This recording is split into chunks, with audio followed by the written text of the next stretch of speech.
Well, thank you all very much for coming today. This is our interview with our author, the Cornerstone Press interview with our author Susanne Davis. We are discussing today her book, The Appointed Hour. We're very excited about it. It launched this week, and we're all ecstatic about it. So, I suppose let's start off here. Where did this book start for you? Well, the book started with one story at a time, and the first story actually that I wrote was the story Dancing at the Skytop. Mm-hmm. And so it started with that one story, but I have to say that the impetus to write it probably started with the ancestor's voice, Mm-hmm. and literally the voice of that past speaking and getting my attention to say something about the people who lived on this land in Connecticut. Mm-hmm. And over time, the different stories presented themselves, and then I started to see that as a collection. It was wanting to say more than what I understood. Yeah. It's interesting you said you started with Dancing at the Skytop with Andrea, because I'm correct in that the two characters, Andrea and Troy, are the same Andrea and Troy from Objects of Desire, correct? Yes. Objects of Desire is a very emotional piece, Yeah. and it deals with a very dark subject. How did you decide to make that transition from Dancing at the Skytop with Andrea to Objects of Desire? Well, this is a place where sometimes, I'm sure as you guys all know, being a writer is a little bit like being a parent, even if you're not a parent yet. And I would have liked to have protected my character from hardship, but the truth was that story came to me pretty quickly after the Dancing at the Skytop, although I didn't write it right away. And that it was to be true to the character and to the situation that she found herself in. It seemed almost inevitable that she was going to face hardship. And while that was a bit of a struggle to write about it, to allow the truth of that to come onto the page, when I was able to do that, I felt like the character showed me a strength, that the fact that something hard had happened to her was in fact not the end of the story, but an opportunity for a certain kind of emotional strength, and through that emotional strength to be able to help others as well. So I learned something in the process. Yeah. Now, does that answer also contribute to those two stories' placements within The Appointed Hour? Because Objects of Desire comes before Dancing at the Skytop with Andrea. Yeah.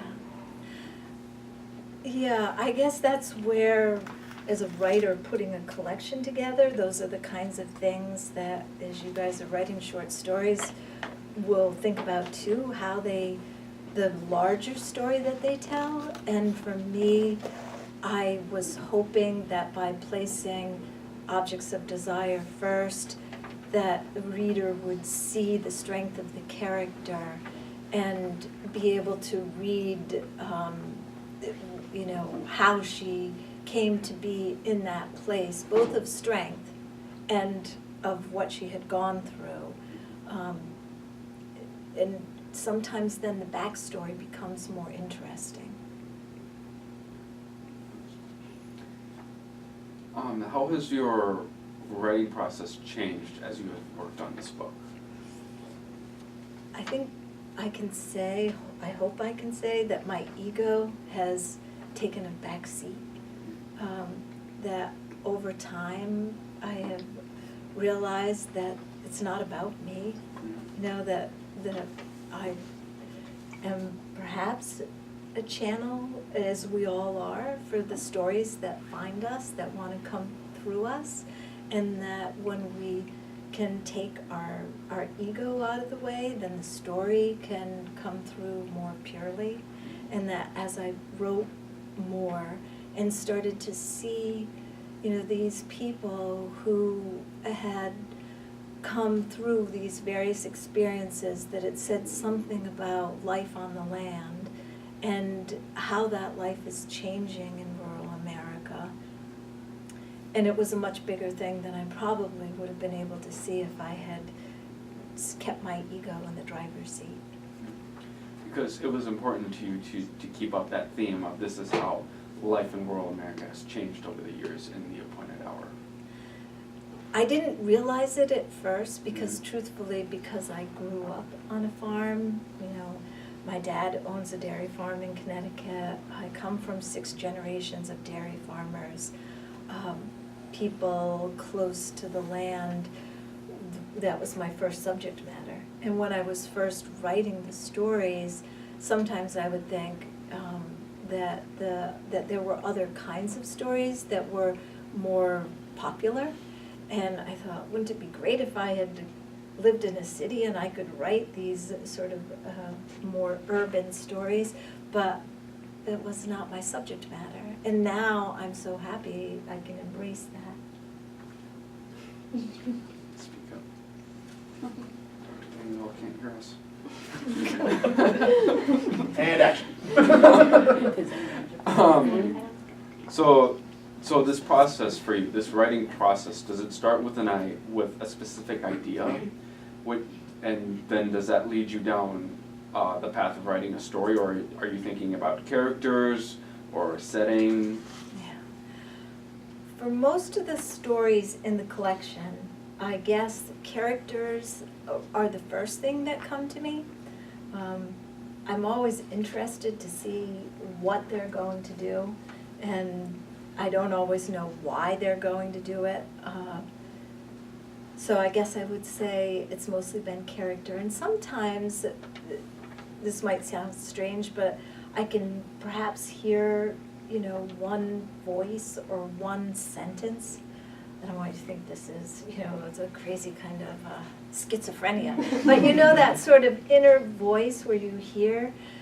So I often, that will be the thing that prompts me.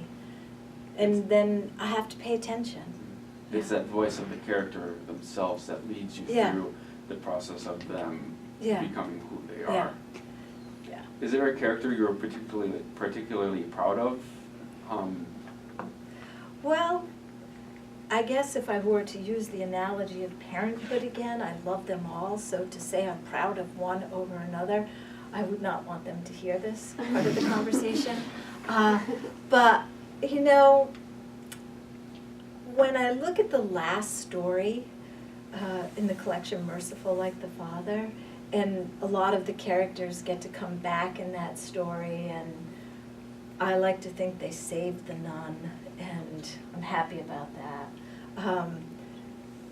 So I'm particularly proud of those people at that moment. Yeah. That's wonderful. I wrestled, I just want to say, Yeah. because I think this is important, with sending the nun down the river. I grew up Catholic, and, so sending the nun down the river seemed a little risky, but I don't think she's dead. Yeah. And so I have decided that's probably okay. It is part of your belief that brings all of this to life.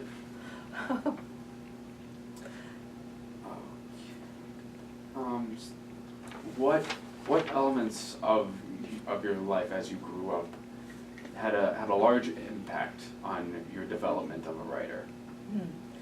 Well, I knew when I was 6 that I wanted to be a writer, and I started by writing poetry, but honestly, I'm not a very good poet. But I didn't know that, so I would just write poetry. But I fell in love with words then, and of course, growing up on a farm with a bunch of farmers sitting around. They're really good storytellers. The weather is always a big factor in the first part of the story, but that's not that interesting usually. So growing up and hearing the stories of farmers impacted my becoming a writer. But I think that there was more to it than that. If I'm really honest, I would say that I didn't often feel that my voice was to be heard. And yet, there were things that I thought I was sort of seeing in terms of people. And isn't that really kind of symbolic? Knocking on a door saying, that's exactly, I felt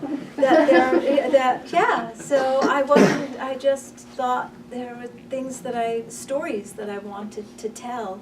And the more it seemed that it was my role of a child to be heard, to be seen but not heard, I was determined, I think. Was there a story that you were the most eager to tell? Boy. The two stories in the collection, John Mason's Eye and The Ancestor's Voice, were originally part of my first novel, which was called, in its first version, Lay Me Down to Sleep. And that book is about, not surprisingly, 3 generations of a Connecticut dairy farm family and their struggles with the town dump. But it at its heart is more about secrets and lies and what happens in a story, in a town, in a larger culture, when there are secrets under the surface and how toxic that can become. So that was a story that I absolutely needed to tell. And I had a story that I wrote in graduate school called Elias Brewster's Resurrection. And in that story, there was a young character who dug up her grandfather's grave to ask the questions that she felt needed to be answered to understand how her family came to be the way they were. And when I thought it was sort of interesting, and I took it to workshop, and people could not understand why this character would need to dig up the grandfather, which seemed completely obvious to me, that it was the only way to get the answer. And then I realized that there was more that had to be told. And it was a journey, I will say, of perhaps more than a decade, to first go deep within, to find the courage to ask the questions that I needed to ask, to allow those to be on the page, to then allow the character to explore her own terrain. And that's why when I talk about voice and the importance of a writer's voice, it comes from a place of my own journey. I think we often teach the thing that we are ourselves needing to learn. Yeah. Did I answer that question? Yes, you did. Okay. You did. I thought I might have wandered.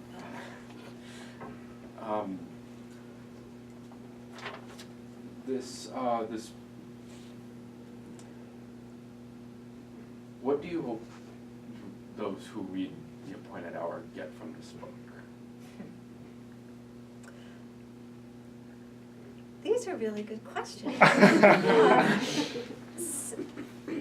Well, I hope that readers feel something. I guess, honestly, I will just say that at the most fundamental level, I hope that people will feel moved, that when they read the book, that they will spend time with characters who either help them recognize some part of themselves or understand people completely other than who they might be. So to feel, and this is not my phrase, this belongs to James Agee, and it'd be a very big, goal, I suppose, to have, but I love this phrase that he has about that the stories that he told when he was writing a book called Let Us Now Praise Famous Men, and he talked about something called human divinity, and I think that if I could hope for my greatest hope, that it would be that people would read these characters and say, here is our human divinity, or here are some different variations of it, and aren't we all humanly divine? Yeah. You do an excellent job portraying that in your novels. Excellent. No. Let's send him on the road.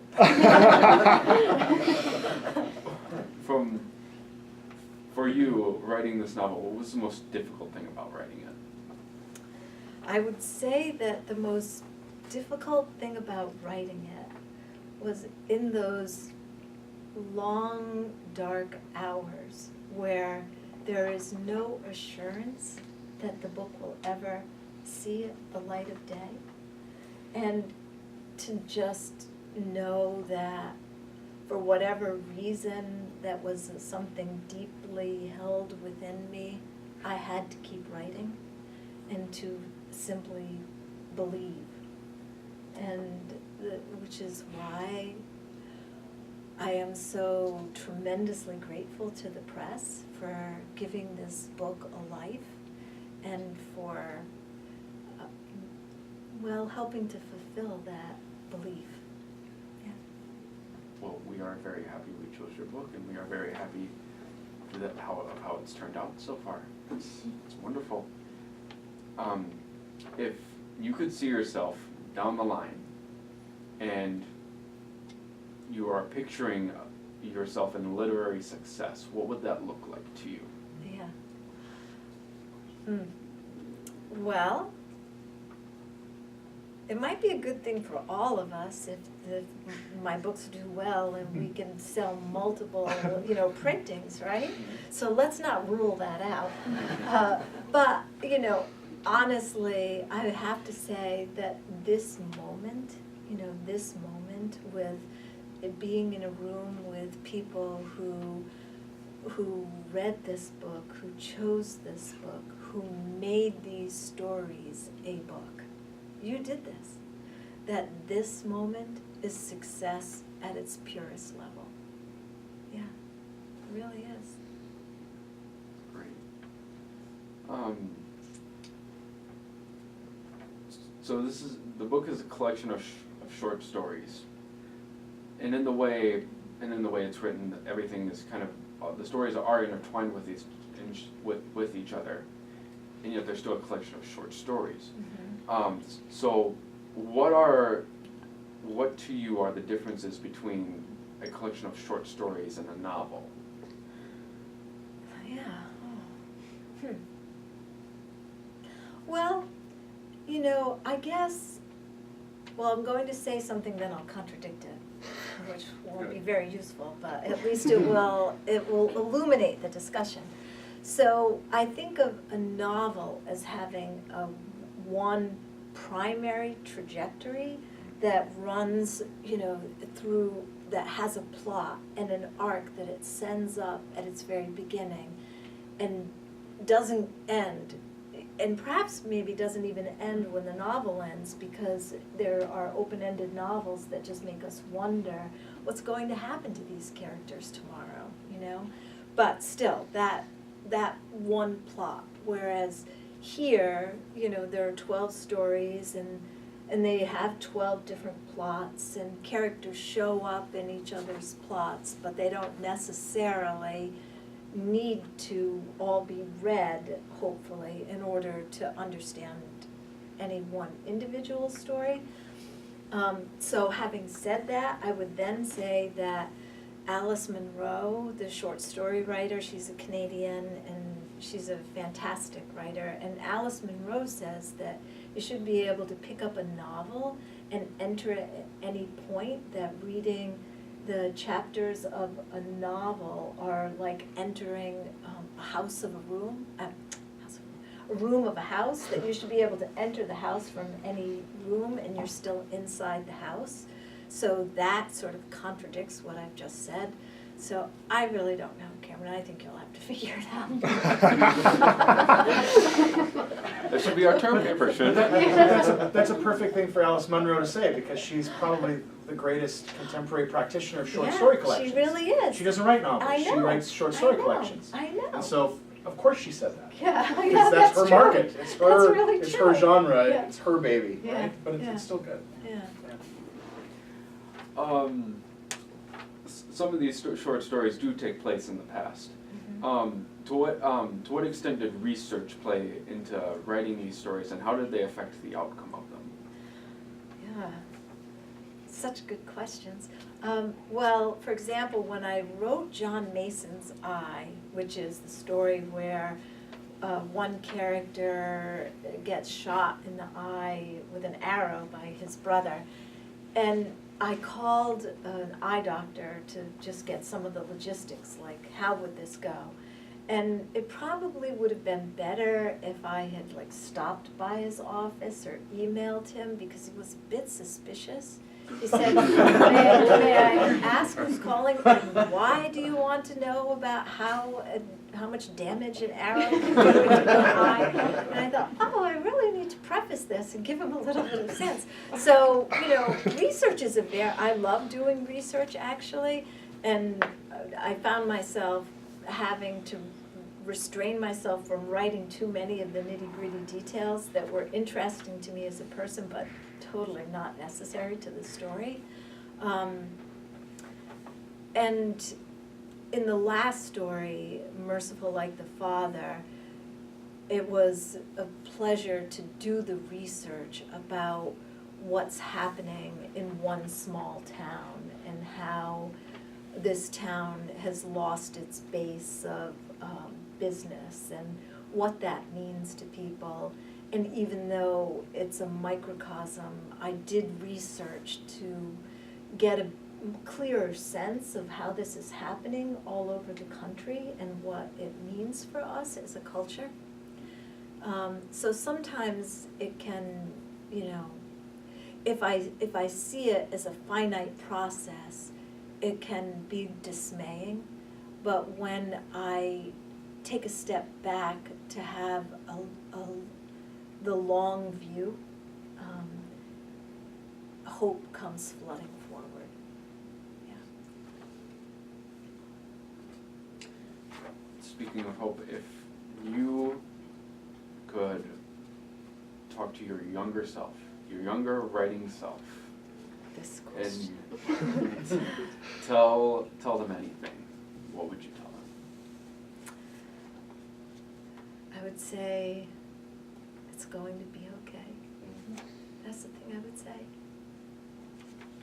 And I didn't know that then. Yeah, I know. It's not very complicated, is it? But that's the truth. That's what I would say. Sometimes that's all we need to hear. Yeah. So how about we open it up to the audience right now? Would anyone like to ask Susanne Davis a question? So you talked briefly a little bit before about how you started with writing and how you felt like you had more that you wanted to say that you didn't know how you would otherwise say it if you weren't writing. Can you talk a little bit more about that starting process and just how the words suddenly started to come onto the page and how that felt for you as both an author but just as a person, kind of drafting out your thoughts in such a profound way in that sense? Yeah, that's a great question. And, I will say that there was a wise writer who said to me, he said, don't use the word, be the word. I know. I was like, what the heck? Here I paid this money to come to a conference. And then I thought, I took it away, and I sort of started thinking about it, and it really, it came at a time, as these things generally do, that we hear the thing we need to hear at exactly the right moment when we need to hear it.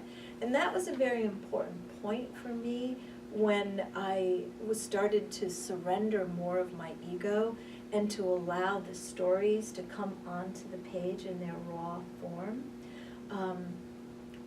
knowing then that we always can go back and revise and create, shape the story more, but not stopping the story from coming onto the page in order to get every word perfect. I could write 3 pages on the beauty of a cornfield, and, you know, in lyrical prose.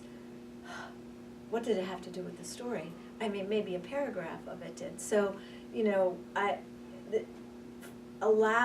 touching into the heart of what was going on in the story, and then just following that, like following to see where the characters were going, following to see what strange person might come onto the stage of the story that I hadn't anticipated, you know. But I will also say, to answer it in a more personal level, that for a long time, well, you probably know, Virginia Woolf has this phrase of the angel in the house. Do you know this phrase? Mhm. Yeah, so, but for anyone who might not, Virginia Woolf talked about the angel in the house, which is the critical voice in our head, that when we're writing, that voice that will say, oh, this has been done before.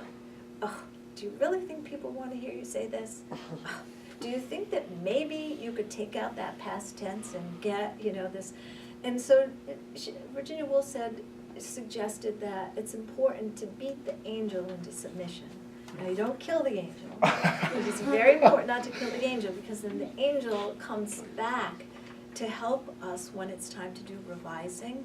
But for me, that voice that was in my head was, you know, who do you think you are to do this? Who do you think you are to write these words, to tell this story?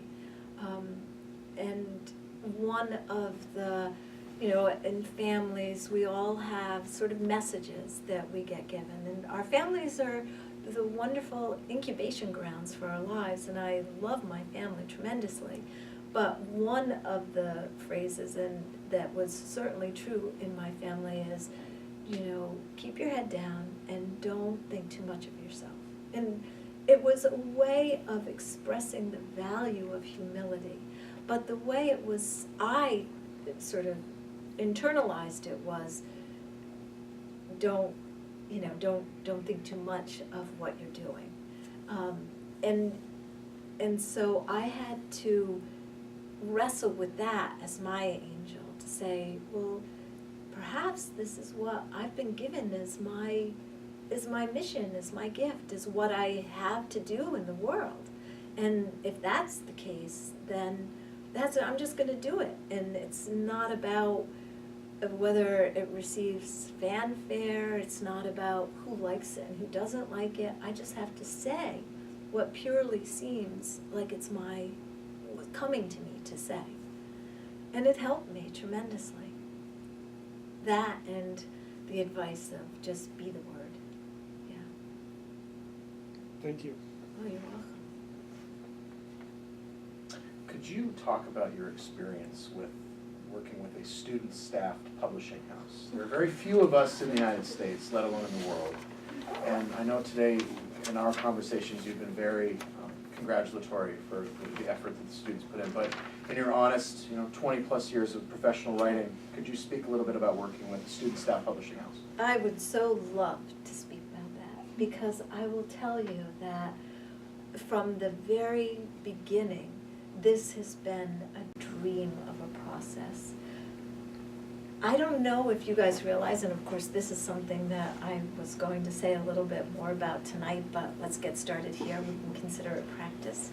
The truth is that your enthusiasm has truly brought this book to life. And the publishing world can be it can be a little cold, and it can be a little jaded, and it can be about the crunching numbers, and there are other aspects to it too. But the level of enthusiasm that you brought to every single thing that you did gave a kind of spirit to the development of this book that really, I have to say, made me feel that we were all in a process that was bigger than ourselves, you know? I had, most of these stories had been published in individual journals, and the fact of the matter is that while they were edited, and I appreciated the fact that they had appeared in individual journals, the amount of attention that they got from the very beginning of the editorial process to the end was, there was no way that any journal could or did do that level of work. So on the very practical level of the stories being developed, and then all of the various facets, because it wasn't just then working with the stories to make them stronger, as the collection came together, but the marketing, the social media, the cover of the book, which, as I was saying individually to Ross earlier, I showed this cover to friends of mine who publish lots of books, and they were immediately like gushing over how beautiful it was. And I have friends who have been published in other places, and they couldn't believe just the level of attention that the press was paying to the book, the level of involvement that I was getting to have with the book as it was being created. I could go on. Please do. Oh, okay. I don't get tired hearing about it. I'm not even a student, so keep going if you want to. Well, I think that to come back again to that level of enthusiasm, I hope that you guys hold on to that forever. Don't ever let anybody take that away from you, because all dreams originate with that kind of enthusiasm. And you have made this dream of my debut book, you've made that dream come true. And your level of enthusiasm will make your own dreams come true. And there will be other people who will line up for you. They will. Just trust that. And, for all of the years that I've spent with students, in the capacity of teaching, and of course in teaching I get at least as much from my students as they get from me. It's that kind of process where the students are, give so much. But it was so meaningful to me that it would be a student-run press that would then, all these years in the making, make this book real. Yeah. So thank you. If I may, what, actually we get to do. Oh, sorry. You talked about human divinity and a little bit before, and a lot of the stories in this collection have like biblical roots and things like that. Would you be willing to talk about what that means to you? How that comes up? Yeah, well, it means a lot to me. Although I will tell you it was a humbling experience. This is a segue, but I'll get to that. I read one of the stories, the last story in the collection, and I realized as I was reading it to my students that this was not that interesting to them. There were all of these references to Catholicism and forgiveness, and I was thinking, this is a story I'll read at the launch. And 40 of my students marched out the door, and only one said that they liked the story. And I thought, okay, we're going to rethink that. So now I'm a little tentative about, but I'm going to speak truthfully about the fact that I believe that Well, when I say that, I think that we've all been involved together in this process, which is larger than ourselves, that the process of creating is larger than any one of us individually, even though we do our creating individually. I believe it comes from a benevolent and divine source. And I grew up Catholic, and practiced Catholicism, probably in a pretty traditional way, I would say, until maybe about 10 years ago. And then I started to sense in my own life that that divine element was larger than the container of one religion could hold.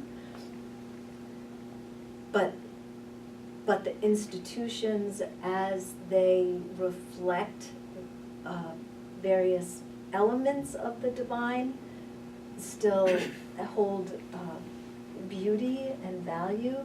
So I guess if I think about it as a nature reference, because that's, that works for me, and here we are in the middle of beautiful nature too. It's as if if I think about that divinity as a mountain, and there are many paths up the mountain, but there's the mountain, and connecting all of them. So that source has sustained me in those, dark times when I wondered, why keep writing, or when I wondered so many things. Yeah. To just know that if I could see the one step in front of me with light, that I could trust that there was another step beyond that I couldn't see, that was also lit by light. Yeah. Does that answer the question? Yeah. You balance, in a lot of the stories, I think you balance sort of violence with tenderness. Yeah. Kind of an earned like a hard-earned tenderness, though, because in stories of violence, sometimes it's violence for violence sake, and that leaves us hollow or cold or wanting some kind of resolution. And then tenderness can sometimes act that way too, because maybe it's unearned, that it's a cliched finishing up of something to make us feel better. Yeah. But there's a way in some of your stories where you find a way to balance violence and tenderness in such an honest way. I think that's back to this human divine. The honesty of and violence in many ways, whether it is a rape or a murder, or the violence of an abortion, or the violence of brotherly deceit. Yeah. I'm wondering how you learn to balance that dichotomy, and how does it come, and how do you shape that dichotomy? Because I'm thinking choices, the ancestor's voice, object of desire. How do you balance tenderness and violence in such a way that you come away moved instead of reviled?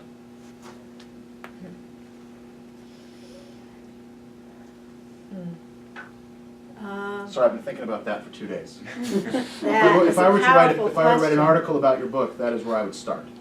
I would try to interpret from there. That's really, wow. Awesome. He's really good, isn't he? You got a good resource here.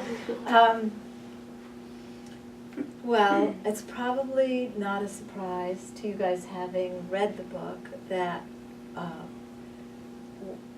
whether some things are imagined, other things have been lived. And in whether imagined in part or lived, that we ultimately always have choices for how we will respond to what our lives experiences hold. And this is where the seeking, and not just the seeking, but realizing in the seeking that I never had to really go far to seek, that I was always being held.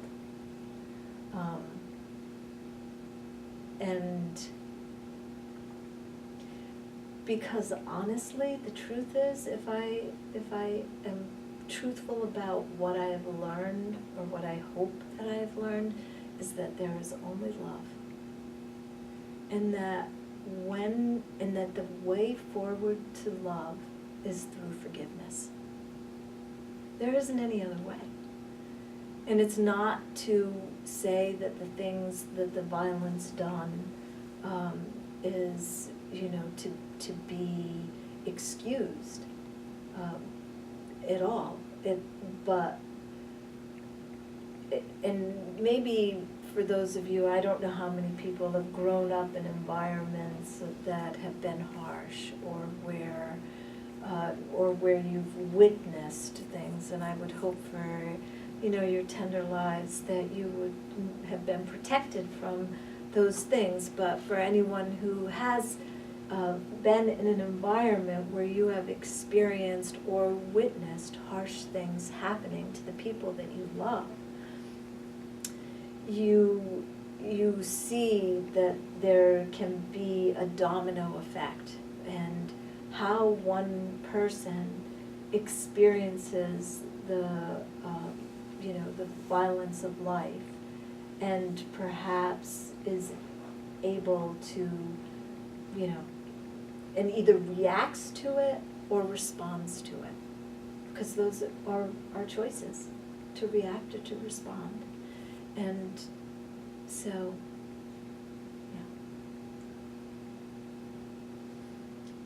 yeah. I was just curious as to how you found out about Cornerstone Press and what made you decide to submit your manuscript to us. Yeah.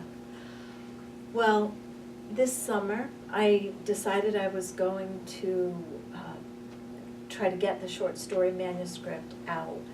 And so I started looking at the different university presses.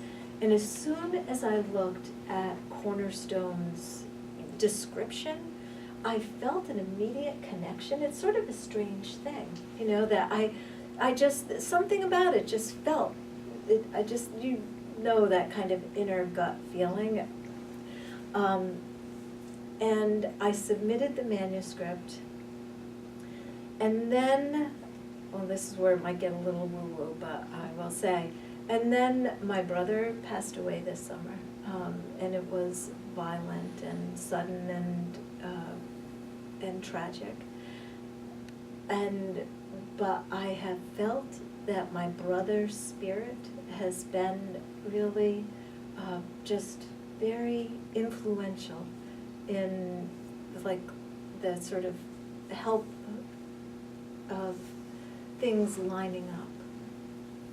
Yeah.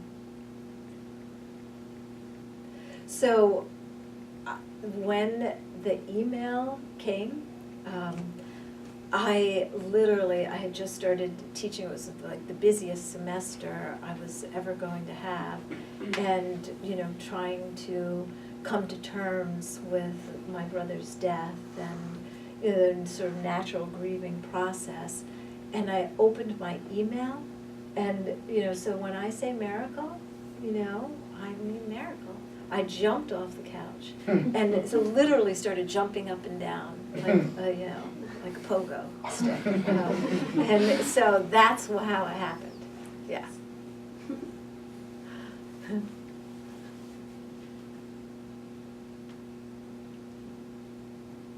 I have a question. I think your characters and your settings and your plots within the stories are extremely symbolic. And I guess I was just wondering, as I don't write a ton. Creative writing classes are always kind of a little bit of a whiplash for me because I'm used to writing more professional writing documents, like press releases, research papers, and just really academically based things. So it's a learning curve for me for sure. But getting back to my original thought, how do you juggle that kind of symbolism within your stories and how they relate to the interworkings of the rest of your stories? How do you make that come off so that it does inflict feeling on the reader? Does that make sense? Yeah, it does. So Okay. I guess the thing I would ask, is there one symbol in particular that sort of jumps out at you? Because maybe I can answer the question better. If, I mean, just like with the obvious, your choice of using a nun as a character was extremely symbolic. I think Andrea's character is extremely symbolic. For me, I thought each story and its characters held that symbolism for me as a reader, whether that was merely interpretive or intentional. yeah. But I Well, wasn't sure if you had kind of a system or a practice that you stuck to as a reader. that's a great question. And I guess I will say this. When you write true, when you put away as the artifice, which we all have some element of wearing a mask that protects us, or sometimes writing in a way that writes around the rim of things because we're either not sure what the story is or we're afraid to go there. But when we start to write true and just follow the heart of it, then quite honestly, I think that those things are very organic, so I don't have any particular power that you have that same power, that when you're writing true, the symbols resonate from inside the story. They start to vibrate with a kind of life. And the life that they vibrate with is the life of truth. Yeah.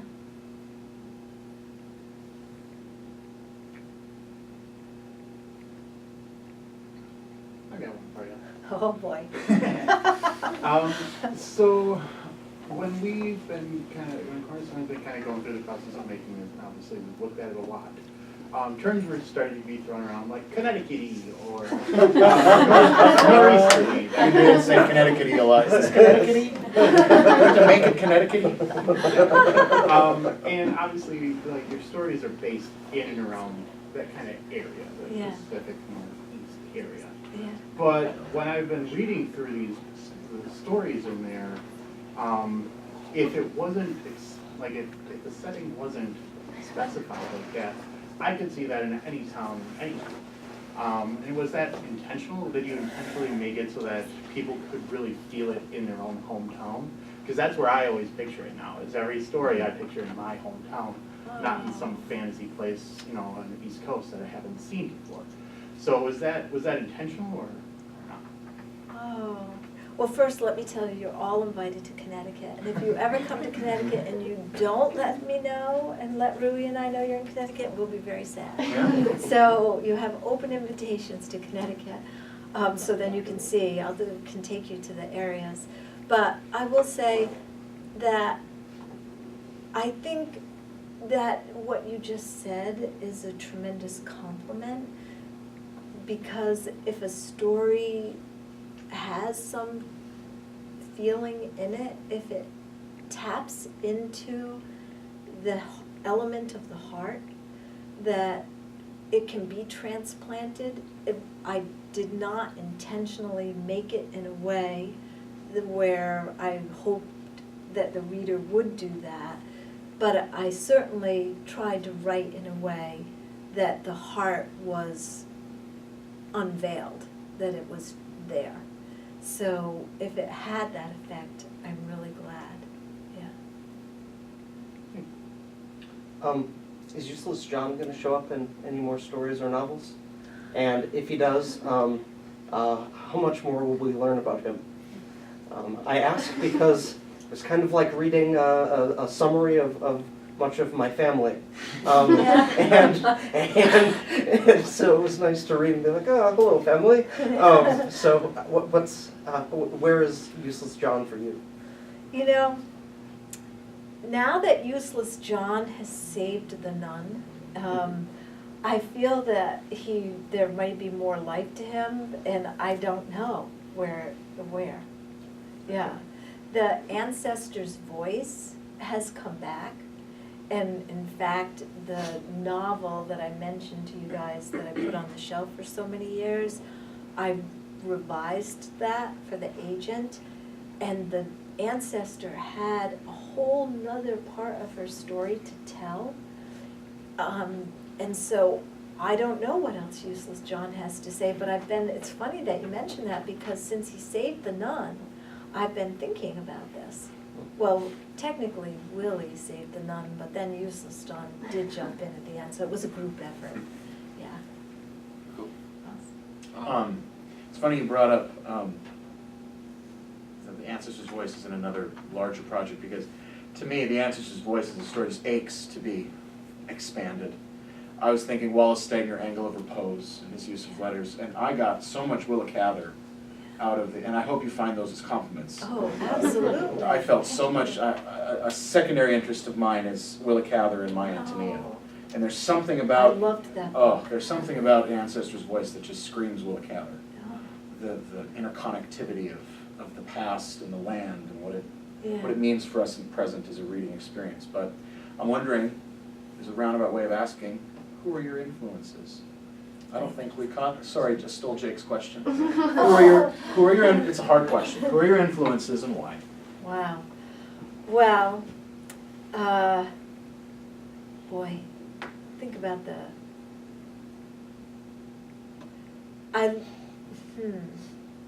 where should I start? And That's it's the hard. thing. It's You so- know, there I are so apologize many. for the hard question. No, but- no, that is a hard question. I mean, not because obviously I have a lot of writers who influenced me. I mentioned to you guys James Agee. Mhm. He wrote a book called, his fiction book that meant a lot to me for a long period of time was called Death in the Family. Mhm. And he won the Pulitzer Prize for that book. And that book, interestingly, a novel, which was his most detailed account of his memory of the death of his father when he was 6 years old. And it was published as a novel. That book really influenced me for a long time because his prose was so beautiful, but also because he told the story of his life and did it in a way that I thought was just emotionally very powerful. So he was an early Sure. influence. Hemingway has been an influence. Thank you, Susan. Yeah, yeah. And I go back and read The Old Man and the Sea at least once a year. And I just, some people love Hemingway, some people love to hate Hemingway. Agreed. I love Hemingway. I think that the way he has stripped down prose and puts the bones of a story on a page so that they dance with a life that is just so really pure. So Hemingway is a very big influence of mine. And I also, Flannery O'Connor has been an influence. I like Flannery O'Connor. She does some wicked things. And when the nun was going down the river, I thought, well, Flannery O'Connor would really like this. You know, the Catholic Church might not. And so, but I wrestled with that for a long time. I'm not sure that Flannery O'Connor's Southern grotesque can really be done in New England. It just can't, but so for a long time, so my writing changed when I realized that was not something that I could write true in New England. Sure. But she was an influence Right. for me for a long period of time. And let's see, who else are the influences?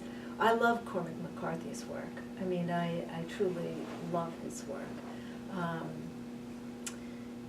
And boy, I love James Baldwin, and particularly my favorite short story in all of literature is Sonny's Blues. Yes.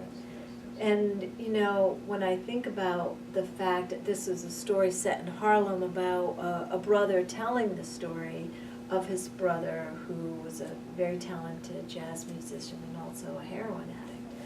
And I've loved that story for a very long time, not realizing when I first loved that story that the reason I was drawn to that story was because of, my own brother's struggle with drugs. And that the reason that story was so powerful to me at the end is that finally in the last scene of that story, the character, Sonny, who is the talented jazz musician, plays music in a way that his brother is finally able to recognize how his suffering can bear them all up, and that the history of so many things, the racism, that through his music is able to transform that into a kind of salvation, so to speak. So there are a lot of influences, but those are the ones that kind of come to Wonderful. me first. Yeah. Wonderful. You read like my 20th century doctoral exam. Really?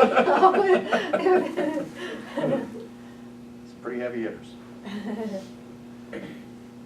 I would kind of like to ask a question kind of based off of, going off of what Nathan was asking earlier. Where else can you see some of these characters after their stories in this book?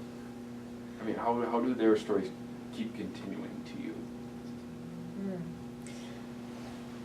Or are some of their stories done?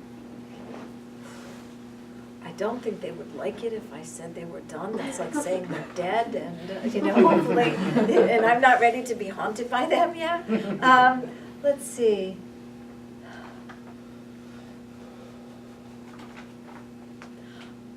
I'm not sure I know. I mean, I know the ancestor's voice, and I have a feeling that there's still more to come there, that even as much as I've written, that perhaps there's even more there. I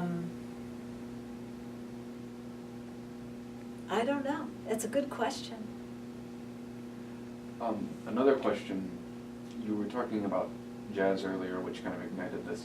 If you could kind of create a soundtrack to go along with this book, Wow. Good question, Kim. what kind of music would you put in it? Or are there any particular songs that you would want to be? I was just gonna say. Connecticut. I know. That would be really clever. But I think that the song that I would put to it is actually it's my brother's favorite song, which was "Simple Man" by the Leonard Skinner Band, and I think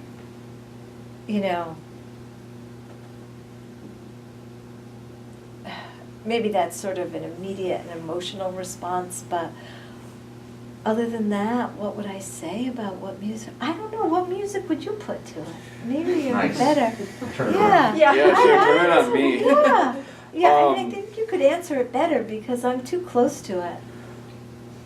Personally, I'm a huge fan of traditional folk music. Yeah. Dink's song is a particular favorite of mine. Maybe you'll play it for me later because I don't know this one. I do know how to play Dink's song, actually. Really? Yes. It's a wonderful song about. I don't know if anyone else has ever heard of it. What is Dink's it, Cameron? I song, couldn't hear. Fare Thee Well, Dink's song. Dink's song. Who is it? It's a traditional folk song. Interesting. There's no real artist behind it, but there's a lot of variations behind it. One of my favorite is there are two particular favorite of mine which I got from the soundtrack of this movie called the movie's called Inside Llewyn Davis. Oh yeah. And the song itself is kind of it's a moving on song, kind of as opposed as the title suggests. But it's also an acceptance song. More on the singer's part than who they're singing to. it's this acceptance of, I'm moving on. That sounds so beautiful. That might be it, That might be your answer. Yeah, I think that is so beautiful. I think we have to hear it. Yeah. Do you sing? I do. Cameron. Maybe later, I don't have. Maybe later. Maybe tonight after the lunch. Yeah. We'll time for that. Yeah. I'll have to bring my guitar. Okay, this When is I- great. When I finished Dancing at the Sky Top, and then even Choices, and it started to really, I'm a big fan of Uncle Tupelo, who's an alternative country band from the 80s. Wilco's Jeff Tweedy was first in Uncle Tupelo. I love Uncle Tupelo so much. There's a song with theirs called Still Be Around. It is the prettiest 2.5-minute song I've ever heard. Oh. And the refrain is, and if you don't think that this means anything to your collection, I feel it does. It's, Yeah. when the Bible is a bottle and the hardwood floor is home, when morning comes twice a day or not at all, if I break in two, will you put me back together? When this puzzle's figured out, will you still be around? And that's this. That's so That's this. Very folky, it's very folk country vibe, but it's definitely, it slides right into when Mr. Hansen and Andrea are dancing that tender dance. That's what's playing in my head. Wow. Yeah. That is really, that. Suzanne, what do you like to do besides write? Yeah, well,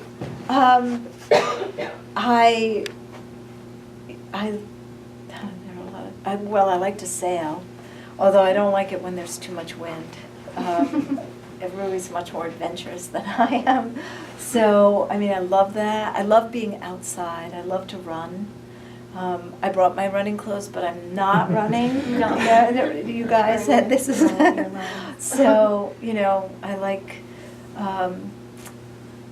the boys have just gotten to the point where they've now, Alexander's in Morocco this year, and Ben just got his job. So before this, a lot of time was about, going to baseball games for the kids or doing, I love spending time with them. So it's a bit of a transition, which has been great to pour so much into the book, actually, to have this to do this semester with you guys. And I like to bake chocolate chip cookies. I make cookies for all my classes several times a semester.